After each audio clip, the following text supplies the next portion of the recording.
नमस्कार, news 18 update देख रहे हैं आप और मैं हूं आप सबके साथ अनूप। खबरों की शुरुआत करते हैं और सबसे पहले बात शिवहर की करते हैं, जहां वार्ड पार्षद के बेटे का शव मिला है, जिसके बाद हंगामा बरपा है। लोगों ने शहर को बंद करा दिया है। यहां पर पुलिस बल की तैनाती भी कर दी गई है। तो यह खबर शिवहर से आई। दो तस्वीरें हम आपको दिखा रहे हैं।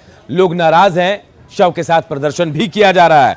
बताया जा रहा है कि नगर थाना के सरकारी मिडिल स्कूल के पास से शिवहर नगर पंचायत की वार्ड पार्षद शांति देवी के बेटे रोशन कुमार का शव मिला है। रोशन की हत्या की आशंका जताई जा रही है। इस घटना से नाराज लोगों ने शव के साथ शहर में प्रदर्शन किया, दुकानों को बंद किया। तनाव की स्थिति को देखते हुए यहां पुलिस बल की तैनाती की गई है।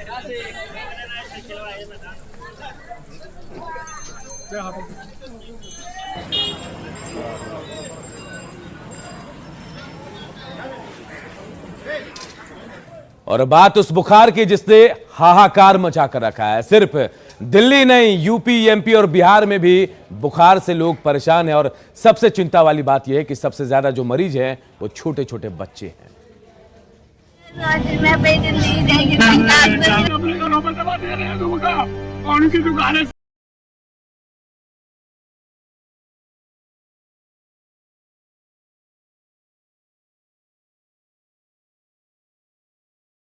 नहीं, ये है बुखार का डर।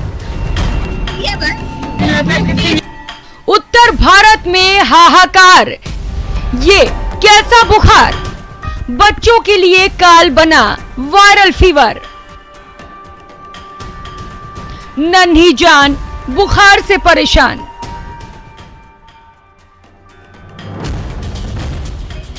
उम्मीदें साथ छोड़ रही हैं, सब्र का बांध टूट रहा है, सपने बिखर रहे हैं, क्योंकि लाडले बुखार से लड़ रहे हैं। ये बुखार भी उस दौर में आया है जब पूरी दुनिया कोरोना से डरी हुई है। कोरोना की दूसरी लहर के बाद से ही तीसरी लहर की आशंका जताई जा रही थी। ऐसे वक्त में बच्चों के बीमार पड़ने से परिजनों का मन घबरा रहा है। बुखार से हो रही बच्चों की मौत लोगों को डरा रहा है, क्योंकि बुखार का ये डर अब तेजी से पूरे उत्तर भारत में पांव पसार रहा है। उत्तर प्रदेश, बिहार, मध्य प्रदेश, देखिए इन तीनों तस्वीरों को। पहली तस्वीर देश के सबसे बड़े सूबे उत्तर प्रदेश की है। सबसे पहले यहीं से बच्चों को बुखार ने दबोचना शुरू किया। दूसरी तस्वीर बिहार की है, जहां एक बार फिर बुखार बच्चों को शिकार बना रहा है। जबकि तीसरी तस्वीर मध्य प्रदेश की है। यहाँ भी कुछ दिनों से बुखार के मामले तेजी से आ रहे हैं। लेकिन सबसे पहले बात यूपी की, जहाँ के फिरोजाबाद में इस बीमारी ने न जाने कितने मासूमों की जिंदगी ले ली। बावजूद इसके बुखार के कदम नहीं रुके। फिरोजाबाद, मथुरा, बलिया जैसे जिलों में परेशानी लगातार बढ़ रही है। अस्पतालों में मरीजों की संख्या बढ़ती जा रही है और अब आलम यह है कि राजधानी लखनऊ, एटा, इटावा, सीतापुर, बाराबंकी, श्रावस्ती, कासगंज और फर्रुखाबाद से मामले सामने आ रहे हैं। पहले इसे रहस्यमयी बुखार बताया जा रहा था, लेकिन अब स्पष्ट हो गया है कि बुखार की वजह डेंगू है। तारीख से लेकर 16 तारीख के बीच में हर मकान को विजिट किया जाएगा। उनसे कुछ प्रश्न किए जाएंगे बुखार के बारे में, ट्यूबरकुलोसिस के बारे में, वैक्सीनेशन के बारे में, उनका आयुष्मान कार्ड बना है के बारे में। तो डेटा कलेक्ट किया जा रहा है। जो भी बुखार के मरीज मिलेंगे उनको टेस्ट किया जाएगा। टेस्ट करने के उपरांत अगर कोई जरूरत पड़ेगी तो उनको दवाई दी जाएगी।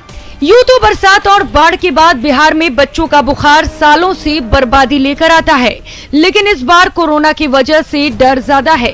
राजधानी पटना सहित भागलपुर, हाजीपुर, मुजफ्फरपुर, सीतामढ़ी, सिवान, छपरा, गोपालगंज, पश्चिमी चंपारण और पूर्वी चंपारण में कई बच्चे अस्पताल में भर्ती हैं। सुनिए क्या है इन बच्चों को हुए बुखार की वजह। एक तरह से किसी नए वायरल फीवर का ये आगाज है। साथ में जब भी ये देखा गया कि कोरोना के बाद जब भी माँ ये पीड़ित हुई कोरोना के, उसके बच्चे जो डिलीवर हो रहे हैं उनमें ग्रोथ रिटार्डेशन, IUGR बच्चे, कम वेट वाले बच्चे और हार्ट की समस्या लेके ज़्यादा पैदा हो रहे हैं। मध्य मध्य प्रदेश के कई जिलों में भी वायरल फीवर का कहर गंभीर होता जा रहा है। राजधानी भोपाल, ग्वालियर, छतरपुर, बड़वानी, मंदसौर और जबलपुर सहित कई जिलों में बच्चे इसका शिकार हो रहे हैं।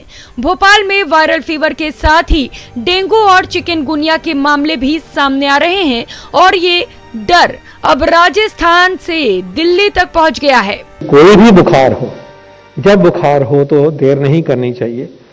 बुखार कोविड भी हो सकता है, मलेरिया भी हो सकता है, डेंगू भी हो सकता है, हमें सीरियस लेना चाहिए। ये बीमारियां भी एक सीरियस रूप धारण करती हैं। और ये डर अब राजस्थान और दिल्ली तक पहुंच गया है। दिल्ली में भी वायरल फीवर बहुत तेजी से बढ़ता जा रहा है। ज्यादातर बच्चे डेंगू के शिकार हो रहे हैं। वैसे भी बरसात के बाद डेंगू के अलावा मलेरिया और वायरल फीवर का प्रकोप बढ़ता जा रहा है। जरूरत है सजग रहने की और बुखार को गंभीरता से लेने की, तभी बच्चे सुरक्षित रहेंगे। Bureau report, news 18 network. और अब बात झारखंड की राजधानी रांची की करते हैं, जहां दो युवकों के शव के मिलने के बाद दहशत है। दोनों युवकों का शव जो है अलग अलग जगह से मिला है। उनमें से एक जो है वो दिव्यांग है, विमल महतो दिव्यांग का नाम बताया जा रहा है। उसका शव जो है पिस्का रेलवे स्टेशन के नजदीक एक तालाब से बरामद किया गया है। शव पर जख्म के निशान है और आशंका जताई जा रही है कि विमल की हत्या कर उसके शव को तालाब में फेंका गया है। वहीं दूसरी घटना महुआ टोली गांव की है, जहां सड़क किनारे नगड़ी के रहने वाले 30 साल के विनोद उरांव का शव मिला है। 2 किलोमीटर के भीतर 2 शवों के मिलने से लोगों में नाराजगी है। लोग जल्द से जल्द घटना के पीछे संलिप्त बदमाशों को गिरफ्तार करने की मांग कर रहे हैं।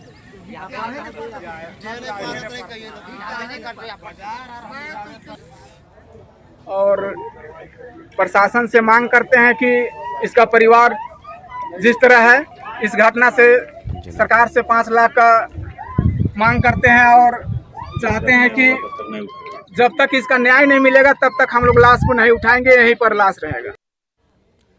अब बात गोड्डा की, जहां अंजना गांव में सड़क और नाले के विवाद में 2 गुटों में झड़प हो गई है। हिंसक झड़प हुई, इसमें कई लोग घायल हुए हैं। सभी घायलों को इलाज के लिए अस्पताल में भर्ती कराया गया।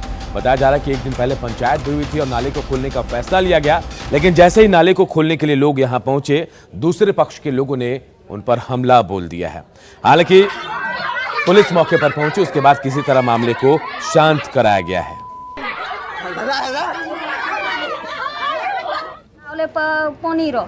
अच्छा, पानी में बोन ला ले, हमरा के लिए खोलेला नहीं खुलक तो हमरा छोड़ दिलिए, नहीं सकलिए।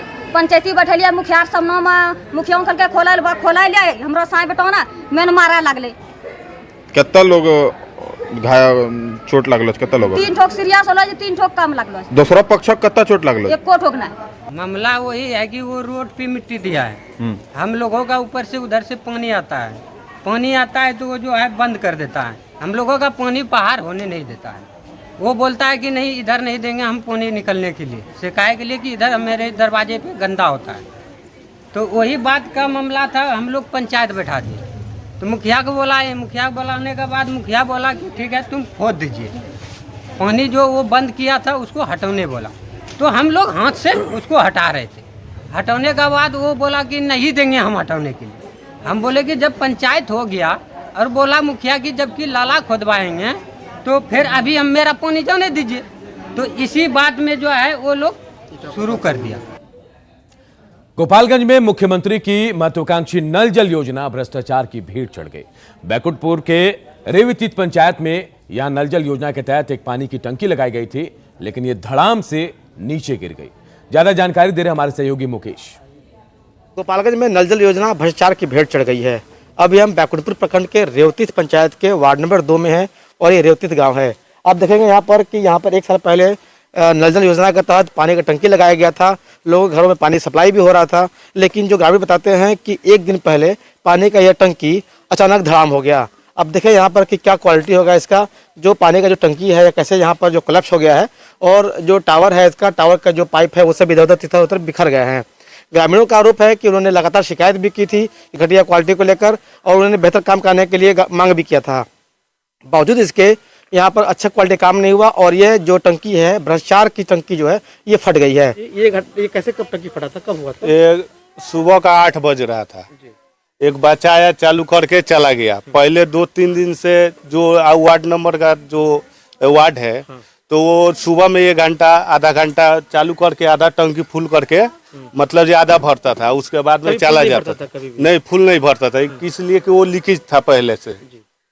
उसके बाद में वो कहीं चला गया, फिर कोई बच्चा आया, उसी का घर का हो चाहे जो भी हो, चालू करके वो चला गया दूसरा जगह। उसके बाद में क्या हुआ कि ये चालू करके चला गया, एक ही बार धड़ाम से आवाज आया, ये वो वाला जो हिस्सा है वो एक ही बार गिर गया हुआ। एक और महिला इनसे बात करते हैं, इनका क्या कहना है। आप बताइए कि ये जब टंकी फटा था तब बच्चे कुछ खेल रहे थे, मवेशी भी कुछ आसपास में थे। हाँ, लड़का खेल रहा, बकरिया हो गाय दुनो हो, बकरिया एगो खसी सब बच गए बाल। हाँ, बच गइल बनी सो हमनी के। तो आप लोग के घर में पानी आता था इस टंकी से? हाँ ना, हमनी के नहीं खींच ले पानी, कभी पानी नहीं लिया ना। हो जा होला रलो हो दे ओई टंकी तो माने को काल लड़का गोर हाथ से धोई से हमरा अंगना कल बा। अच्छा। तो हमनी के कल से पानी पी ले, पानी नहीं मिलता था ना, हमनी के पानी नहीं खींच भर ले। तो देखिए ये ग्रामीण है, ग्रामीणों का कहना है कि कभी भी नल जल योजना के तहत उनके घर में पानी नहीं आया, लेकिन टंकी जरूर लगा दिया गया था और टंकी जो है कभी फुल नहीं हुआ और इसमें लीकेज भी था, जिसकी वजह से जैसे ही पानी भरा इसमें और टंकी धड़ाम हो गया। अब ये जांच के बाद ही पता चल पाएगा कि आखिर इसमें जो है इस्तेमाल जो सामान है वो घटिया क्वालिटी का लगाया गया या फिर उसका क्वालिटी कैसा था। मुकेश कुमार, न्यूज़ 18 गोपालगंज। ये टंकी कैसे फट गया था? फाटा रहुए तनी मुनी हनुमान कूदर अब की पता कैसे फूटा रहुए, बाकी हनुमान ऊपर रहेलन सन तो हमरा घर सटले रहे तो पानी चलत रहुए तो बंद हो गए रहुए, फिर कोई चालू कर देले होई, जब चालू कैला से तब लोग झगड़ा कर ले दोनों जना। नहीं तो ये काम तो अच्छा नहीं हुआ था, घटिया क्वालिटी का था, तब ना फट गया। ये कब लगा था टंकी?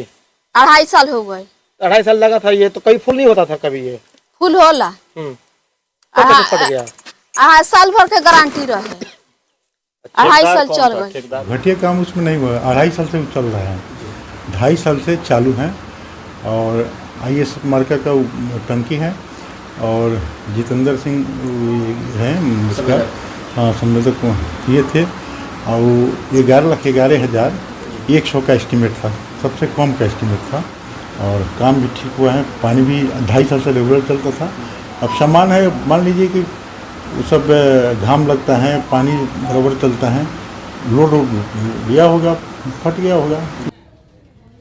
और अब आपको पेड़ों के संरक्षण से जुड़ी एक अनोखी तस्वीर दिखाते हैं जो नालंदा से आ रही है। नालंदा में रजौली बख्तियारपुर 4 लेन का निर्माण हो रहा है और यहाँ काम तेजी से चल रहा है, लेकिन सड़क किनारे जो पेड़ है उनको हटाने का काम यहाँ चुनौतीपूर्ण बन गया है। लेकिन तमाम कठिनाइयों को दूर करते हुए यहाँ पेड़ों को दूसरी जगह शिफ्ट किया जा रहा है। पेड़ों को उखाड़कर क्रेन के जरिए दूसरी जगह शिफ्ट कर लगाया जा रहा है और एक अनोखी पहल कहा जा रहा है इसे। देखिए हमारे सहयोगी की रिपोर्ट। अभी हम मौजूद है नालंदा जिले के गिरियक में, जहां आप देख सकते हैं किस तरह से बख्तियारपुर और रजौली जो है मार्ग है, ये जो 4 लेन है उसके निर्माण के लेकर यहां पर पेड़ों की शिफ्टिंग किया जा रहा है। यहां पर देख सकते हैं किस तरह से पूर्व में पहले जिस तरह से पेड़ों की कटाई की जाती थी और उसे नष्ट कर दिया जाता था, लेकिन इस बार जिस तरह से 4 लेन के निर्माण के लेकर जो है छोटे छोटे पेड़ हैं उसे बचाने की कोशिश की जा रही है। एक अच्छी पहल है एक तरह से कहा जाए तो। जिस तरह से इस बार कोरोना के समय ऑक्सीजन की कमी हो रही थी, लोग पेड़ों को लगाने के लिए काफ़ी उत्सुक थे और इसी का नतीजा है कि अभी भी यहाँ लोग जिस तरह से जो कर्मी हैं यहाँ पर पेड़ों को बचाने में मुहिम में जुटे हुए हैं। जितने भी पेड़ हैं जो पहले पूर्व में नष्ट कर दिए जाते थे, लेकिन इस अब जो है कि देख सकते हैं किस तरह से है जो छोटे छोटे टुकड़े में पेड़ को काटकर इसे जड़ को फिर से पुनः गड्ढे में खोद कर लगाया जा रहा है। यहाँ पर ट्री शिफ्टिंग का काम चल रहा है सर। यहाँ पर ट्री शिफ्टिंग का जितने भी मतलब रोड में पेड़ आते हैं सर, उसको सही जगह और गवर्नमेंट के जगह में उसको सही जगह स्थगित किया जाता है उस पेड़ को। क्या पेड़ लग जाते हैं? जी सर, पेड़ लग जाते हैं। अगर सही ढंग से इसका व्यवस्था किया जाए तो पेड़ 100% लगता है सर। तो क्या इसमें दवाई डालना पड़ता है? जी, दवाई डाला जाता है सर इसमें, जिसमें से 5-7 तरह का दवा है और पानी के साथ उसको टैंकर में मिक्स करके इसमें जब पानी गिरेगा तो उसके साथ ताकि जो जितना भी दवा हो उसके जड़ के नीचे तक नमी उसका जाए, जिससे वो उसका जो जड़ होता है नीचे जो मरा हुआ है कि कीड़ा लगा हुआ है उसको ख़त्म करे। यहाँ शिफ्टिंग का काम करवा रहे हैं सर। पेड़ टहनी काट करके और उसको जड़ को शिफ्ट किया जाता है, यही काम चल रहा है सर। तो क्या लग रहा है कि पहले तो छोटे छोटे पौधा लगाया जाता था, लेकिन पेड़ को नष्ट भी किया जाता था, लेकिन अब पेड़ को नष्ट करने से बचाने का अब पेड़ को नष्ट, ये तो पेड़ नष्ट होगा ही नहीं, क्योंकि छोटा पौधा लगता है उसको जानवर चढ़ जाता है, उसको ज़्यादा सुरक्षा करना पड़ता है, इसको कम सुरक्षा में ज़्यादा इसको फायदा है। तो अभी देख सकते हैं कि इनका साफ कहना है कि ये एक काज दो पंथ की कहानी यहाँ पर हो रही है। यहाँ पर जिस तरह से 4 लेन का भी निर्माण कराया जा रहा है और जो पेड़ है उसे दूसरे जगह पर शिफ्ट करके पेड़ को भी बचाया जा रहा है, ताकि जो पर्यावरण है वो संतुलित बना रहे और सड़क भी निर्माण हो जाए और लोगों को परेशानी भी न हो। नालंदा से न्यूज़ 18 के लिए अभिषेक कुमार। सीतामढ़ी के बथनाहा में लछुआ गांव में 18 साल पहले एक पुल बनाने के लिए 17 लाख रुपए का आवंटन हुआ था, लेकिन 18 साल बाद भी आज तक यहाँ पुल नहीं बन पाया। आज भी लोग यहाँ एक पुल के सहारे, ऐसे जुगाड़ के पुल के सहारे अपना काम चला रहे हैं, लेकिन कभी भी यहाँ कोई बड़ा हादसा हो सकता है। देखिए हमारे सहयोगी राकेश सुरंजन की रिपोर्ट। मैं इस वक्त खड़ा हूं सीतामढ़ी के बथनाहा प्रखंड के लछुआ गांव में, और लछुआ गांव में एक सरकारी उदासीनता की तस्वीर दिखलाने की कोशिश करता हूं, और संवेदक किस तरीके से बेलगाम है और अपनी मनमानी करते हैं उसका जीता जागता उदाहरण लछुआ गांव का यह पुल है। 18 साल पहले यहां पर 17 लाख रुपए की लागत से सरकार ने पुल निर्माण कार्य का शुरू करने की अनुमति दी थी, और उद्देश्य ये था कि पुल निर्माण कार्य होने के बाद जो ग्रामीण है उनको सुविधा होगी और लोगों को आवागमन में किसी तरीके की परेशानी नहीं होगी। बाढ़ के दौरान यह इलाका पूरी तरीके से कट जाता है और पुल निर्माण होने के बाद लोगों को बेशक सुविधा होती, लेकिन आप जो तस्वीर देख रहे हैं यह चौंकाने वाली तस्वीर है, क्योंकि 18 साल पहले पुल निर्माण के लिए जो 17 लाख रुपए की राशि सरकार ने उपलब्ध कराई थी, संवेदक उसको पूरी तरीके से डकार गए और सिर्फ पिलर निर्माण कर यहां से 9-11 हो गए। उस समय जो तत्कालीन जो ठेकेदार थे विभाग, ग्रामीण विकास विभाग पुपड़ी से ये काम हुआ था, सारा मिल के पैसा को लूट लिया, पिलर बना के भाग गया। सारे ग्रामीण, उसके बाद आवागमन का जो भी रास्ता था बंद हो गया।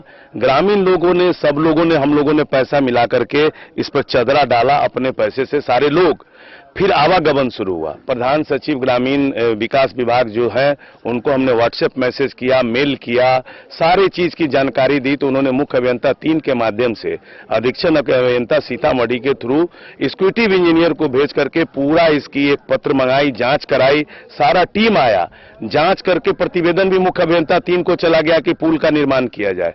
आज तक निर्माण का कोई भी प्रक्रिया, टेंडर से संबंधित अब काम होना है, अभी तक कुछ नहीं हुआ। बाढ़ के समय पूरा पुल से उपट के पानी चलता है, बहुत पुल आवागमन बंद हो जाता है, आवागमन पूरा बंद हो जाता है, आदमी सबको बहुत दिक्कत हो जाता है। सर हम लोग चाहते हैं इसका जल्द से जल्द निर्माण हो, क्योंकि इसके चलते हम लोग को कम से तकरीबन 5 किलोमीटर घूम के जाना पड़ता है, और जिसके कारण से इस पर हम लोग भी कितना बार एक्सीडेंट कर गए हैं, इसमें गिरते गिरते बचे हैं। इसके लिए चाहते हैं कि इसका जल्दी से जल्दी निर्माण हो। ग्रामीणों के लाख प्रयास के बाद भी पुल का निर्माण संभव नहीं हो पा रहा है।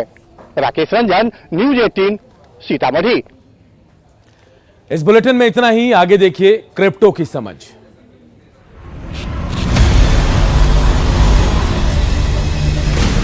ज़ेड-पे and News 18 network present crypto की समझ। क्रिप्टो करेंसी पर ज़ेड-पे और नेटवर्क 18 की स्पेशल सीरीज क्रिप्टो की समझ में आपका स्वागत है। इस सीरीज के जरिए हम आपको क्रिप्टो करेंसी की दुनिया की सबसे लेटेस्ट न्यूज और अपडेट्स के बारे में बताने वाले हैं। लैटिन अमेरिका का एक छोटा सा देश एल साल्वाडोर ने इतिहास रच दिया है। एल साल्वाडोर दुनिया का सबसे पहला देश बन गया है जिसने बिटकॉइन को लीगल टेंडर करार दिया है। 7 सितंबर से साल्वाडोर के नागरिक शॉपिंग से लेकर टैक्स जमा करने और जमीन खरीदने के लिए बिटकॉइन का इस्तेमाल करना शुरू कर चुके हैं, और साल्वाडोर जल्द ही एक डिजिटल बिटकॉइन वैलेट शिवो लॉन्च करने वाला है, और नागरिकों को इस वैलेट में प्री लोडेड $30 बिटकॉइन भी मिल रहे हैं। सरकार देश भर में शिवो एटीएम लाएगी और लोग वहां बिटकॉइन खरीद या कन्वर्ट कर पाएंगे।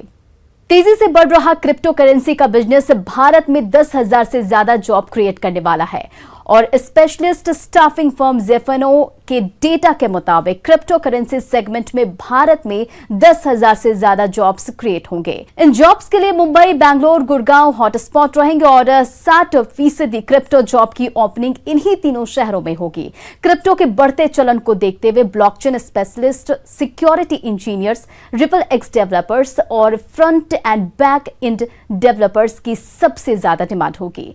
क्रिप्टो मार्केट अगस्त में 47% बढ़ा है और कुछ महीने की उथल-पुथल के बाद क्रिप्टो करेंसी मार्केट पिछले 30 दिनों में 47% बढ़ा है और जिसकी वैल्यू लगभग $1 ट्रिलियन की हो गई है।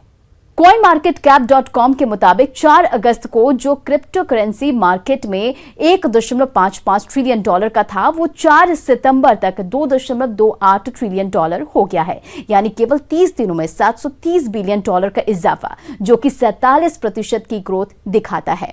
वहीं डिसेंट्रलाइज्ड फाइनेंस यानी कि डेफी में बढ़ते इंटरेस्ट के चलते डेफी का टोटल वॉल्यूम $14.96 बिलियन हो गया है। चलिए बात करते हैं कलारी कैपिटल्स के तकनीकी विशेषज्ञ रविंद्र सिंह से। आगामी क्रिप्टो करेंसी बिल के साथ क्या ये कहना सुरक्षित है कि सरकार ने व्यवस्थित विनियमित तंत्र के बारे में सोचा है? देखिए, इस बिल ने एक फाउंडेशन बांधने की कोशिश की है क्रिप्टो इकोनॉमी को लेकर के हिंदुस्तान में, ओके, जिसके 3 आधार हैं कि अगर डिजिटल एसेट्स या टोकन्स को अगर हमने एक इकोनॉमी में यूज करना है या ट्रेड करना है तो केवाईसी कैसा होना चाहिए, टैक्सेशन कैसा होना चाहिए और रिपोर्टिंग स्टैंडर्ड्स कैसे होने चाहिए। ये एक भूमिका बांधेगी क्रिप्टो इकोनॉमी के लिए, तो एक अच्छा इनिशिएटिव है। दूसरा, हम लोग डेमोक्रेसी में रहते हैं, डेमोक्रेसी में इनिशिएटिव लेना बहुत जरूरी होता है और उसका आधार आगे जाकर के काफी रेगुलेटरी मेजर्स के साथ में बेहतर होता रहता है। जैसे कि इससे क्या फाइनेंशियल सिस्टम्स में एक्यूरेसी और एफिशिएंसी आगे बढ़ेगी, बिल्कुल बेहतर होगी। क्या फ्रॉड्स होंगे और इनएफिशिएंसीज और दूसरी तरह की आएंगी, ट्रस्ट नीचे जाएगा, फिर से इंप्रूवमेंट होगा और इस तरह से एक समय का चक्र है जो कि इसको बेहतर बनाता रहेगा। दूसरा, हमको ये ध्यान रखना चाहिए, ये एक अच्छा इनिशिएटिव है, इसका एंड रूप क्या होगा वो आगे जाकर के पता चलेगा, बिकॉज डिस्ट्रीब्यूटेड फाइनेंस और सेंट्रलाइज्ड फाइनेंस का जो कन्वर्जेंस है वो इतना आसान नहीं है। ओवरऑल गवर्नमेंट ने जो ये शुरुआत की है बहुत अच्छी शुरुआत है। इस हफ्ते के लिए इतना ही। अगले हफ्ते क्रिप्टो से जुड़ी कुछ और इंटरेस्टिंग खबरों को जानने के लिए जुड़े रहिए हमारे इस खास पेशकश के साथ। नमस्कार।